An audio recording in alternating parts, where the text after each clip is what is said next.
Hi everyone, this is Ravita Chaturvedi. Welcome to my channel. आज अपन लोग 12वीं की सीरीज को आगे ही कर रहे हैं। तो हमने देख लिया था लाभ हानि नियोजन खाता P&L अप्रोप्रिएशन अकाउंट का हमने स्ट्रक्चर देख लिया था और उसमें कौन कौन सी आइटम्स आते हैं ये हमने देख लिया था। अब उसके आगे की सीरीज है कैपिटल अकाउंट। पार्टनर्स की कैपिटल अकाउंट कैसे बनाते हैं, क्यों बनाते हैं, यह देखना है और उसका फॉर्मेट क्या होता है। तो अपन चलते हैं आगे। यहाँ देखते हैं, हम ये देखते हैं कि साझेदारों का पूंजी खाता क्यों बनाया जाता है, कब बनाया जाता है, किस में बनाया जाता है। तो पार्टनरशिप फॉर्म में बनाया जाता है, वर्ष के अंत में बनाया जाता है। जब वित्तीय वर्ष अंत होता है तो देखा जाता है कि साझेदारों की पूंजी की स्थिति क्या है। साझेदारों की पूंजी इंक्रीज हो रही है कि डिक्रीज हो रही है, यह देखने के लिए हम पार्टनर्स कैपिटल अकाउंट बनाते हैं। अब यह दो प्रकार से बनाया जाता है। तो साझेदारों का पूंजी खाता हम तो पहले बनाते हैं स्थायी पूंजी खाता, और जिसको हम फिक्स्ड कैपिटल अकाउंट कहते हैं। इसके भी दो पार्ट होते हैं, साझेदारों का पूंजी खाता और साझेदारों का चालू खाता होता है, पार्टनर्स करंट अकाउंट और पार्टनर्स कैपिटल अकाउंट। फिर सेकंड मेथड होती है परिवर्तनशील पूंजी खाता, फ्लक्चुएटिंग कैपिटल अकाउंट। ये फर्स्ट था और ये सेकंड है। अब हम इसमें देखते हैं कि ये दोनों अलग कैसे हैं। तो ये जैसे कि नाम से ही स्पष्ट है, स्थायी पूंजी खाता। तो इसमें साझेदारों की जो पूंजी होती है वो वर्ष के अंत में भी उसका शेष सेम होता है, यानी कि स्थायी होता है, उसमें जल्दी परिवर्तन नहीं होता है तब तक जब तक साझेदारों द्वारा अपनी पूंजी में से आहरण न कर लिया जाए, यानी कैपिटल में से ड्राइंग ना कर लिया जाए और या तो एडिशनल कैपिटल लाकर लगाई ना जाए, तब तक क्या होता है, साझेदारों का पूंजी खाता फिक्स्ड होता है।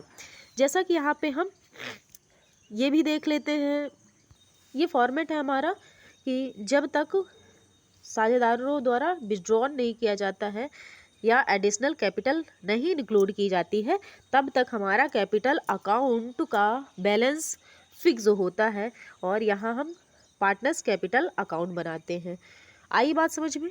फिर इसके बाद है साझेदारों का चालू खाता, यानी पार्टनर्स करंट अकाउंट। साझेदार अपने चालू खाता बनाएंगे। अब इसमें तो सिर्फ पूंजी लिखी गई है, इसलिए साझेदारों को एक और कैपिटल अकाउंट खोलना होगा, तो उसको कैपिटल अकाउंट ना कह करके पार्टनर्स करंट अकाउंट कहा जाता है। इसमें क्या किया जाता है, तो इसमें साझेदारों की सारे आइटम्स जिससे कैपिटल इंक्रीज हो रही है और डिक्रीज हो रही है, जिन आइटम्स के कारण उनका लेखांकन यहाँ पे किया जाता है। जैसा कि हम फॉर्मेट में देख लेते हैं कि पूंजी के अलावा सब कुछ यहाँ, अगर ओपनिंग बैलेंस है तो यहाँ लिखा जाएगा, नहीं है तो हम सीधा स्टार्ट करते हैं बाय इंटरेस्ट ऑन कैपिटल। अगर साझेदारों की सैलरी है, पार्टनर्स को कमीशन दिया जा रहा है तो भी इधर लिखेंगे, क्योंकि ये सारी ही साझेदारों के कैपिटल को इंक्रीज करेंगे, इसलिए हम क्रेडिट पक्ष में लिखेंगे। ये होता है हमारा डेबिट पक्ष और ये होता है क्रेडिट पक्ष, किसी भी खाते में होता है। फिर इसके बाद हम डेबिट पक्ष में देखते हैं, तो अगर बैलेंस शेष है पिछला अधिक तो उसको यहाँ पे डेबिट होगा तो लिखेंगे, नहीं तो कोई बात ही नहीं है। फिर यहाँ पे हम मेन क्या आइटम्स लिखते हैं, ड्राइंग्स अकाउंट जो साझेदारों द्वारा आहरण किया गया होगा, और जो यहाँ पे साझेदारों द्वारा आहरण पर ब्याज दिया गया होगा उसको हम यहाँ दिखाएंगे इंटरेस्ट ऑन ड्राइंग अकाउंट, जो आएगा साझेदारों के खाते में।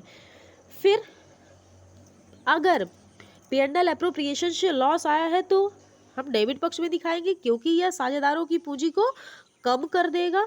और यदि P&L अप्रोप्रिएशन में प्रॉफिट एंड लॉस अप्रोप्रिएशन खाते में प्रॉफिट आया है तो हम क्रेडिट पक्ष में दिखा देते हैं।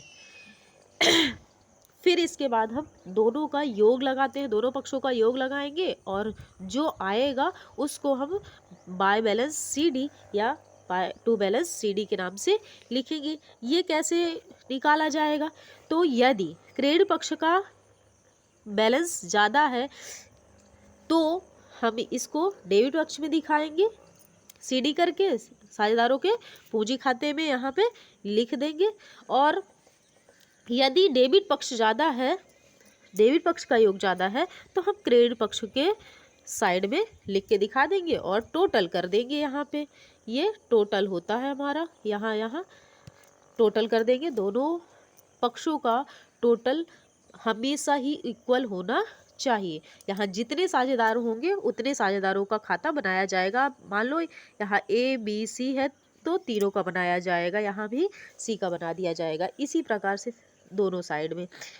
आ गई बात समझ में कि ये जो स्थायी पूंजी खाता होता है उसके किस प्रकार से दोनों खाते तैयार किए जाते हैं। एक बार रिकॉल कर लेते हैं कि पूंजी खाते में सिर्फ साझेदारों की कैपिटल लिखी जाती है जब तक साझेदारों द्वारा या तो पूंजी में से विड्रॉ न किया गया हो या एडिशनल कैपिटल इंक्लूड न की गई हो। और चालू खाते में, पार्टनर्स करंट अकाउंट में, वो सारे आइटम्स लिखे जाते हैं जिनके कारण पार्टनर्स की कैपिटल इफेक्ट होती है, या तो डिक्रीज हो रही है या तो इंक्रीज हो रही है। फिर इसके बाद आते हैं परिवर्तनशील पूंजी खाता यानी फ्लैक्चुएटिंग कैपिटल अकाउंट। तो इसमें एक ही खाता बनाया जाता है, पार्टनर्स कैपिटल अकाउंट, जो कि हम फॉर्मेट में भी देख लेते हैं एक बार। उसी तरीके से फॉर्मेट बनता है जिस प्रकार से फिक्स कैपिटल अकाउंट का बनता है, उसी प्रकार से इसका भी बनता है। जितने पार्टनर्स होंगे उनके अलग अलग अकाउंट तैयार किए जाएंगे। जैसे यहाँ A और B का बना है तो जितने भी जो साझेदार होंगे उतने खाते यहाँ पे बनाए जाएंगे उसी प्रकार से। अब स्थायी पूंजी खाते में क्या था कि कैपिटल अकाउंट अलग बनी थी और करंट अकाउंट अलग बनी थी। यहाँ पे ऐसा नहीं होगा। यहाँ पे क्या किया जाता है, पहले हम कैपिटल ही लिख देंगे। यदि कैपिटल फेवरेबल है तो हम क्रेडिट पक्ष में लिखेंगे, ये क्रेडिट पक्ष है और ये हमारा डेबिट पक्ष है। तो यहाँ से हम स्टार्ट करेंगे, पार्टनर्स की कैपिटल लिख देंगे यहाँ पे। फिर उसके बाद यदि साझेदारों को पूंजी पर ब्याज दिया जा रहा है, इंटरेस्ट ऑन कैपिटल, तो वो यहाँ दिखाएंगे। सैलरी दी जा रही है वो दिखाएंगे। कमीशन दिया जा रहा है, जिसको जितना दिया जाएगा उसके ही खाते में दिखाया जाएगा। यदि किसी साझेदार को नहीं दिया जा रहा है कैपिटल हो सैलरी या कमीशन, तो उसको उसके खाते में नहीं दिखाया जाएगा। P&L अप्रोप्रिएशन अकाउंट का यदि प्रॉफिट है तो इस साइड दिखाया जाएगा, क्योंकि यह साझेदारों की पूंजी को इनक्रीज करेगा। फिर उसी प्रकार से हम यहाँ भी करेंगे। ड्राइंग्स अकाउंट यहाँ लिखाएंगे जो साझेदारों द्वारा आहरण किया गया होगा पूरे वर्ष में। साझेदारों द्वारा आहरण पर ब्याज जो दिया गया होगा, इंटरेस्ट ऑन ड्राइंग, उसको यहाँ पे दिखा देंगे। यदि P&L अप्रोप्रिएशन अकाउंट में लॉस आया है तो इस साइड दिखाएंगे, नहीं आया है तो हम प्रॉफिट को क्रेडिट साइड दिखाएंगे।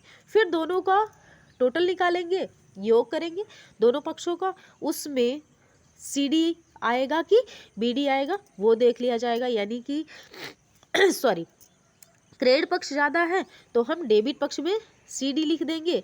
यदि डेबिट पक्ष ज़्यादा है तो हम क्रेडिट पक्ष में CD करके दिखा देंगे। हालांकि ऐसा होता नहीं है, इनका शेष कभी भी डेबिट या कभी भी क्रेडिट हो सकता है फ्लैक्चुएटिंग कैपिटल अकाउंट का। यहाँ तक क्या ये कॉन्सेप्ट क्लियर हुआ आप लोगों का? लाइक करिएगा, कमेंट करिएगा, शेयर करिएगा, सब्सक्राइब करिएगा हमसे जुड़े रहने के लिए। ऐसे ही हम MP बोर्ड और अदर बोर्ड के सॉल्यूशन लेके आते रहेंगे कक्षा 11 और 12 के, इसलिए अपने दोस्तों से शेयर करिएगा। Thank you for watching my video.